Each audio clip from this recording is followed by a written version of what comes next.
The Las Vegas Aces are 11-6 after winning their last 5 games, and the next Las Vegas Aces beat writer Matthew Walter is here to talk all about the Aces season so far, including the impact of Chelsea Gray's return, A'ja Wilson's dominance, and what's ahead for Las Vegas.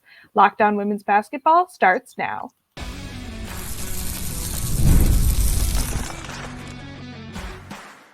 You are Locked On Women's Basketball, your daily podcast on women's basketball. Part of the Locked On Podcast Network, your team every day. Hello and happy Thursday. You are Locked On to Women's Basketball. I'm Natalie Heavren, and I'm a features writer and the Atlantic 10 beat reporter for The Next. Thanks for making Locked On Women's Basketball your first listen every day. And remember, Locked On Women's Basketball is free and available on all platforms, including YouTube. Today's episode is brought to you by Game Time. Download the Game Time app, create an account, and use code LOCKEDONNBA for $20 off your first purchase. Terms apply. If this is your first time listening to Locked On Women's Basketball, we at The Next have over 100 reported pieces every single month. We have a beat reporter on every single WNBA team, one on more than 15 different NCAA beats, so get that YouTube subscription up. And you can also support us by subscribing to The Next for $9 a month or $72 a year at thenexthoops.com. Today, we'll be talking all about the Aces season so far, A'ja Wilson's dominance, and what's ahead for Las Vegas. Joining me today is Matthew Walter, who covers the Las Vegas Aces for The Next. Thank you, Matthew, for joining me. For viewers that missed last night's game or Tuesday night's game between the Aces and the Fever, how did the Aces pull out their fifth straight win? I think it's defense, right? If you look at it, I don't think Chelsea Gray is like an amazing defender, but her leadership since she's come back on both sides of the ball, especially defense, has been key. And I think, after they lost to the Liberty, I think 6 games ago, and they fell to 6-6, and I had just written a piece about their defense not being very good. A'ja Wilson came to the press conference and was very emotional. She's like, I try my best to help my teammates. I try to protect them as much as possible. I just want to see us succeed. And A'ja Wilson is normally a very stoic person. So to see her get this emotional was very surprising. And since that moment, just the energy has shifted. Obviously Gray has come back, but they just seem to have bought in a little bit more on defense. And somebody asked her what has changed? What has been the difference? She said, we just wanted to play harder. We weren't doing things the right way. We weren't being ourselves. And they made a change. And it helped. There was some time break to have some practices and sort of figure some things out. And Chelsea got, some time to now be in the starting lineup and starting to feel her way through it. But I think it's just they're putting in more effort on defense, and they've sort of got through their little bit of a bumpy patch early. And I think they're going to start to find their rhythm here as we go towards that Olympic break. And, with the Olympic break coming up in just about 2 weeks, do you think there's going to be any issue with them continuing that momentum if they're able to sustain it over the next 2 weeks after the Olympic break? I mean, it's tough, right? You're basically saying that 80% of your starting lineup is going to go play in the Olympics, so they're not getting a break. A'ja Wilson was asked about playing in the All-Star game. She said she's excited, but to be honest, she would love to have the day off, right? Because she's being asked to go from playing, they have 7 more games the rest of this month before the All-Star break. So that's 7 more games in 2 weeks. And then they're being asked, okay, now you have to go play one All-Star game in a game that obviously doesn't, matter than for the fans, which everybody loves the All-Star game, but just from a body standpoint, right? Playing 7 games in 13 days, then the All-Star game, then you got to fly to Paris, then you got to play in the Olympics, where all 4 of your players are 4 of the best players in the country. It's going to put a lot of strain on them. I think this is where, when they come back, the others who got a break are going to have to step up and take a bigger role. And I think that rest will be good for them. But it's going to ask a lot of A'ja and Kelsey and Jackie and Chelsea, who's coming off an injury, mind you, because I expect 2, maybe 3 of them to be starters and play a big role in trying to get the U.S. another gold medal. Yeah, and we'll talk more about the quartet of players that are going to be in the Olympics in the next segment.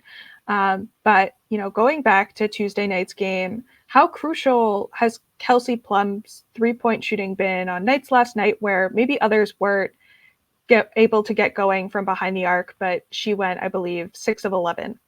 Yeah, and if you look back, so not Tuesday night, but on Saturday afternoon, they played in Washington. And Washington did a phenomenal job of taking away A'ja Wilson and Kelsey Plum. And I think the 2 of them recognized that, and they said, okay, nobody's going to do that to us again. And as much as Kelsey's 3-point shooting was important, and it was, like, she hits big shots, to me, her biggest point of the game yesterday was her ability to get downhill. She got to the paint a ton. She drew 4 fouls, but shot 7 free throws. So that means every foul she drew, she shot free throws. So her ability to get downhill with pace, she was blown by Caitlin Clark. She was blown by Katie Lou Samuelson. She was getting to the basket at ease.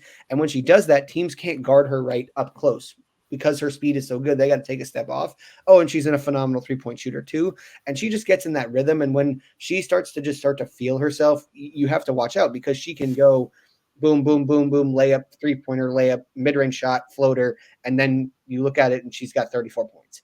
And it's just who she is. She finds her way to do that. And oh, by the way, the 32nd point of her 34 season high was 3,000 for her career. So you just have seen the growth of her game over time. And I think she's had sort of an up and down start to the season. But she can start to find a groove here as they get towards the All-Star break and towards this Olympic break. She's going to be putting herself and the team in really good shape as they try to navigate these 7 games in 2 weeks. Yeah, and you've talked about this a little bit earlier, but with the Aces 5-game win streak, that's the 5 games that Chelsea Gray has come back since her injury. How did the Aces struggle with her off the court, and what has she brought back in her return? They struggled with communication and just not playing knowing their role, right? And Kelsey admitted that. Like, she didn't know, am I supposed to be a scorer or am I supposed to be a distributor? Because normally I don't have to distribute. That's Chelsea's job. And same thing for Jackie Young, right? Jackie had 10 assists yesterday and was leading the league in assists was one of the league leaders in assists before Chelsea came back. But that took her away from being a scorer and running the floor and doing things differently. You also saw A'ja Wilson bringing the ball up and being a point guard, which is good for her. Like, that develops her game. But at the same time, she's supposed to run the floor, get kick aheads from Chelsea, which we saw a couple of them yesterday that she finished a couple, she missed one. But it just put people out of position and they just weren't talking. Like, Chelsea's their leader. She's their communicator. She does things for them that aren't in a stat sheet, that don't come up. And she just has the vibes, right? Like, sometimes the Aces talk all about having the vibes. Chelsea's that person that just brings so much of that to the court.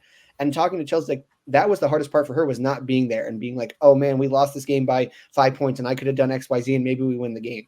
But just not having her as a leader, as a communicator on the floor when offense breaks down, when you need to talk on defense, just some of the little things she does, having her back, I think has just brought a better energy and they're just excited to play, right? I think having her has brought that level of joy, a little bit more joy to this Aces group and playing games that they, when they play, they're excited to play and be out there for each other. Obviously, no team ever wants to lose, but do you think some of those early season losses without Chelsea Gray on the floor were able to help the team, grow, continue to develop, and get to this place where they are in the middle of a 5-game win streak?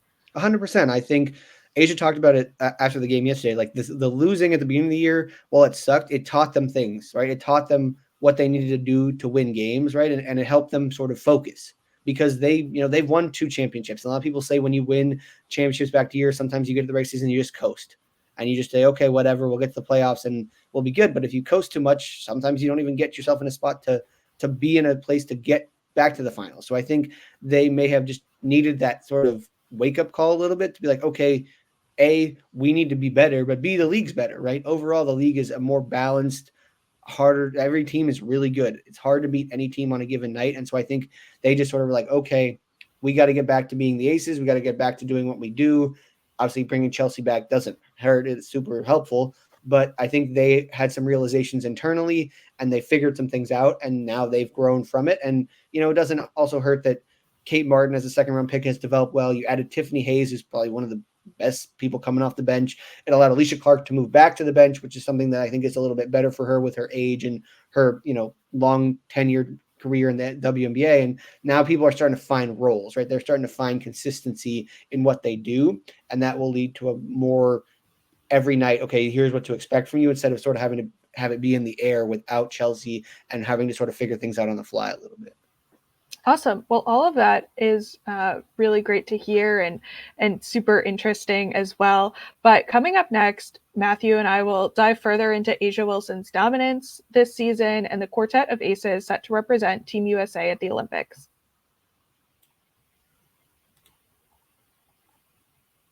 Today's episode is brought to you by Game Time. I love going to MLB games during the summer and can't wait to keep making memories this summer as well. Game Time is an authorized ticket marketplace of Major League Baseball, which makes getting tickets faster and easier. Prices on the Game Time app actually go down the closer it gets to the first pitch. I've always wanted to see a Yankees-Red Sox game, but I'm also planning a trip to DC soon and have been keeping my eyes on tickets for a Nationals game too. It's so easy to find and buy, not just MLB tickets, but tickets for every kind of event in your area as well. You can also see the view from every seat in the venue, which is one of my favorite features. Game Time also has last-minute deals where you can save up to 60% buying last minute for sports, concerts, comedy, theater, and more. Take the guesswork out of buying MLB tickets with Game Time.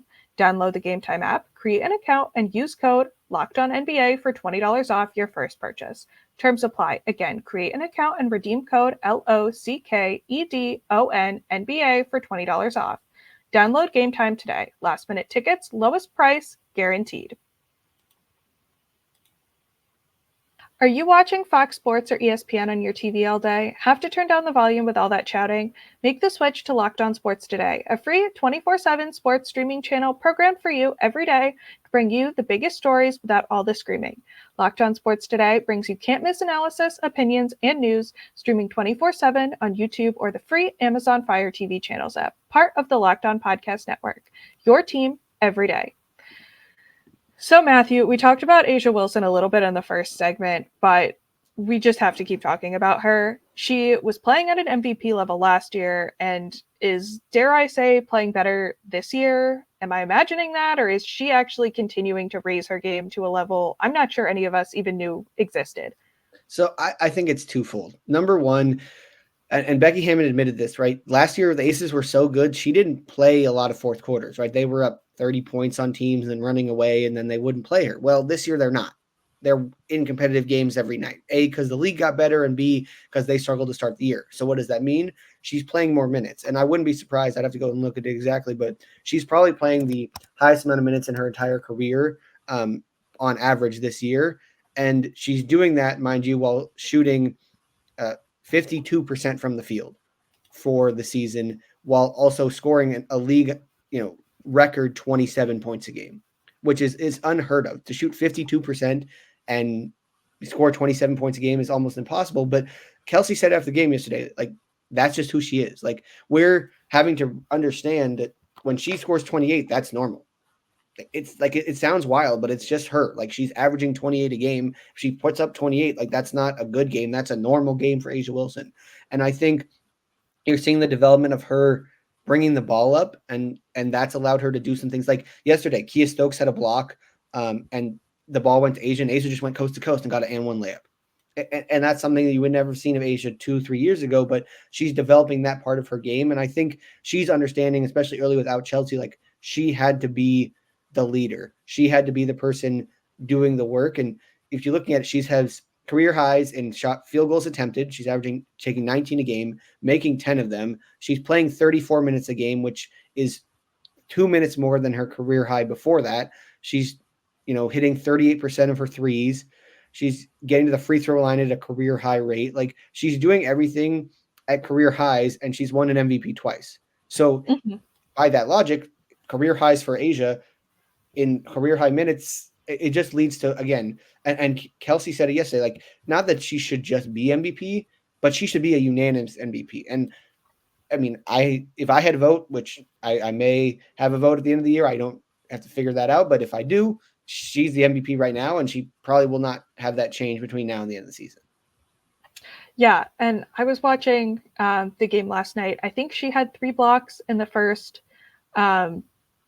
quarter, the 7 minutes of the first quarter. She's averaging a career high in blocks as well. What is she doing off the court to continue being this dominant on both ends of the floor? I don't think she's doing a whole lot different. I think she's just being herself, right? I think if you watch A'ja Wilson and you talk to her, like, she's the most genuine superstar that exists. She's not different. Like, who she is in a press conference, who she is on the floor, who she is with the fans, who she is in every part of her life is the exact same. And that's what makes her great, right? Like, a lot of superstars are different in different moments. That's not who A'ja is. She is the same human being every single day. She is going to have the same smile on her face. She makes the same jokes. She's this energetic, fun-loving person who takes things very seriously when they need to be taken seriously, but knows how to find that balance. And if you watch her play, she plays with so much joy. Every day there's a smile on her face. Every day she wants to go out there and win. And every day she loves to make herself and her teammates better. And I think just having those moments and being able to be herself is why she loves being in Las Vegas so much, and why she likes playing for Becky Hammon so much, and why she's being so successful. And, you kind of already answered a question that I was going to ask, but I just want to draw attention to this for our listeners in case they missed this story. But about a week and a half ago, the next M. Adler wrote, "We are at the point where MVP conversation should probably start not from who has been the best player in the league this year, but instead, has anyone ever been as good as A'ja Wilson this year? And there is a non-zero chance that Wilson is simply having the greatest season of all time." Is there anything else you want to add to that? I know you already mentioned that if you had an MVP vote at this point, she would have your MVP vote. I think the only thing is, if you go across the board on her numbers, she has a career high in every statistic. Career high in shots made. She's a career high in points, career high in blocks, career high in steals, second career high in assists, career high in rebounds. She's shooting the most free throws and making the most free throws of her entire career. She just is doing things at the highest level that she's ever done them. And mind you, she's won MVP twice. Mm-hmm. So it's not like she's just getting better. And this is like her prime. You are watching a person in their prime. And to me, I don't think she's like, it's wild to me that the bigger media, like some of the people in the world, just aren't talking about her enough. She's putting up career high numbers, and she's doing she's averaging 27 a game. That would be the all-time record for most points averaged in a season. And putting up 28 is a normal night for A'ja. And I feel like it's just not getting talked about enough. But it's insane that those are the things that she's doing. And she's doing them every single night consistently. 52% consistently. It's unheard of. Yeah, and 52% is a little bit lower than last year when she was shooting, again, a wild 55.7%. And she's shooting a little bit lower in her free throw percentage than in 2021. But again, almost 85% free throw percentage, in addition to more than 50% field goal percentage, in addition to 38% from three. You're right, just wild numbers. She's doing 52% on 20 shots a game. It's not 52% on 10, 12 shots. No, she's making 10 of 20 shots, like a little less than 10, like 10 of 19 and a half. And if you look at all the other people shooting at 20 to 25 shots a game, they're not shooting 52%. And she doesn't take all of her shots right at the basket, right? It's a lot of mid-range jump shots. She's shooting more threes. She's doing a lot of attacking downhill, getting the ball at the elbows and making moves and going to her left. And again, in transition, right? Yesterday, attacking in transition at 6'2" and being as athletic and nimble as she is. Like, it's just, she's one of one. Mm-hmm. Yeah. And, going into that, what kind of role do you expect Wilson, Chelsea Gray, Kelsey Plum, and Jackie Young to have in the Olympics? You can take them one at a time, talk about them as a group. But, I know a lot of our listeners, especially those Las Vegas Aces fan, are going to be interested to see what they can expect from this quartet. Well, I think A'ja's going to start. It's pretty obvious. I mean, I don't know whether she'll start at the 5 and Breanna Stewart at the 4. They'll switch, but I mean, that's the hardest front court that exists in the whole world, right? You're asking somebody to guard the athleticism of A'ja Wilson and then the shooting ability of Breanna Stewart, who also can get to the basket. Like, it's just not. It's going to be so difficult for every other country to guard, but would be hard for me to see any other world where she doesn't start, and she's going to put up numbers. That's just who she is. I think Chelsea Gray, if she can continue to stay healthy, makes sense to start at the point guard spot. I don't think the U.S. really has another true point guard. And I think she's the best point guard in the world right now when she's fully healthy. And again, if she can sort of survive the next 7 games in 13 days, she'll make sense to start at the point guard spot. I think one of Jackie or Kelsey could start. I don't really know. Again, that 2-3 spot is probably the most. There's more flexibility than any other position, right? Sabrina could start, Ka could start, Diana Taurasi could start, Jackie could start, Kelsey could start. I think that shooting guard small forward spot is very interchangeable. I think Jackie's strength and her ability to both score and play defense could get her into a starting spot, but they're all going to play I think, major minutes, right? There's too much good talent on this team, and they're all have an ability to score and defend that they're not going to not play. And I don't really know, again, because that 2-3 spot is so volatile. Like, I think we could see different lineups based off of the opponent, right? And then Nafisa Collier can play the 3-4. Like, there's just so much versatility within the lineup that you could see them all playing in different spots, and they'll adjust, right, based off of the opponent, how they want to match up. But I think Chelsea's locked in if she's healthy. Asia's 100% locked in to start. I think Jackie could get a start. I think Kelsey could get a start. It just depends on the matchups, but they're all going to play a major role, and I wouldn't be surprised if each of them has a game with double digits scoring, and then Chelsea I could see having a double-digit assist game as well. So, and Asia will find a way to get 2 double-doubles somehow in just because of how good she is, and she'll have some game with 25 to 30 because she's just ridiculous. Awesome. Well, can't wait to see if those predictions come true. I've loved talking about the Olympics with everyone I've been having on recently. And coming up next, we'll chat about what's ahead for the Aces going into that Olympic break.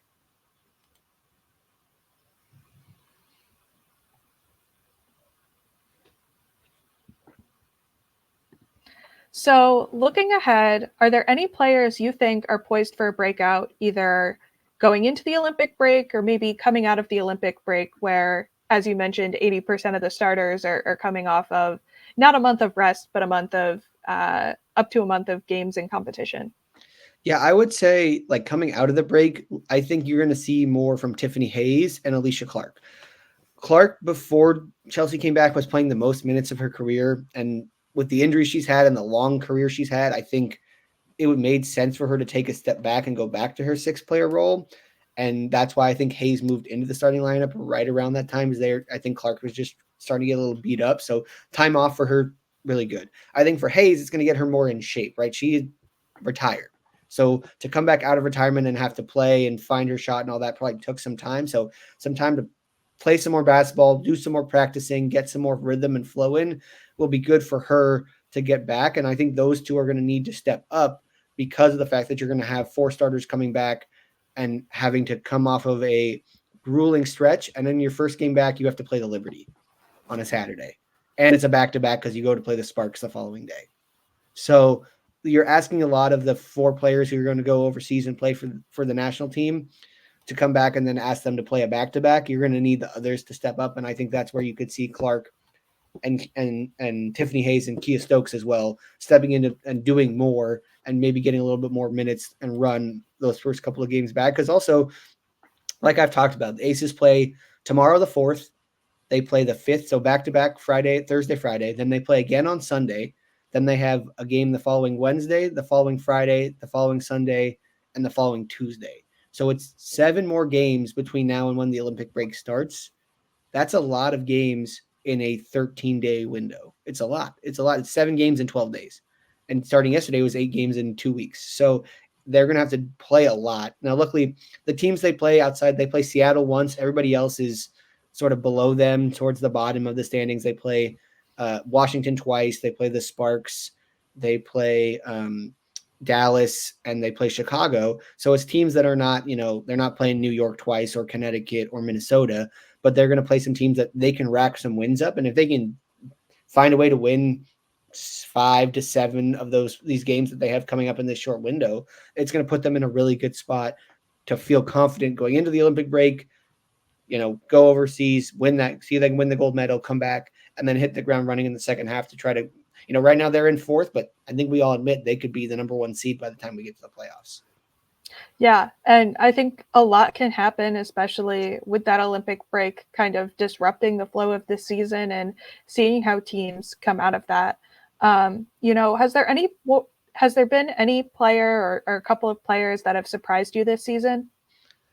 I think early on, Kate Martin surprised us, and I was, she played really well and she got a lot of early minutes. And I think she's someone who, again, could also maybe having some time to get in shape, find some more rhythm could help her.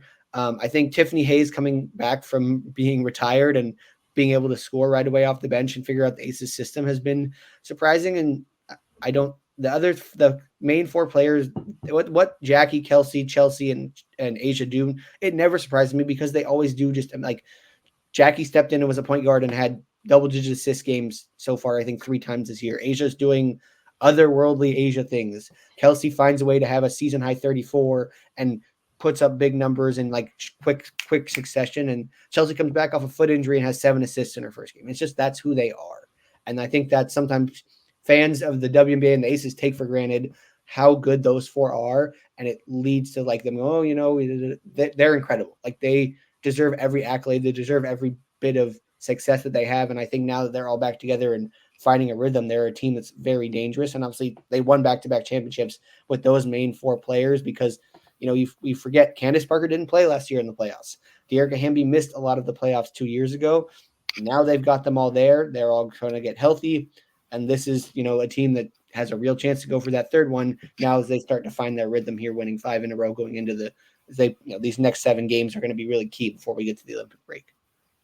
And, what are you looking for or excited to see in these next 2 weeks or so between now and the Olympic break? I'm looking for, again, consistency on defense. They got to keep playing defense and stay healthy, right? It's a short, quick amount of time to have a lot of games.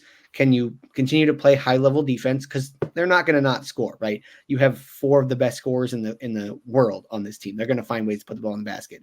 Can you play defense consistently? Again, they held Washington last 2 games ago to 10 points in the fourth quarter. They held Indiana last night to 13 points in the fourth quarter. Can you do that consistently?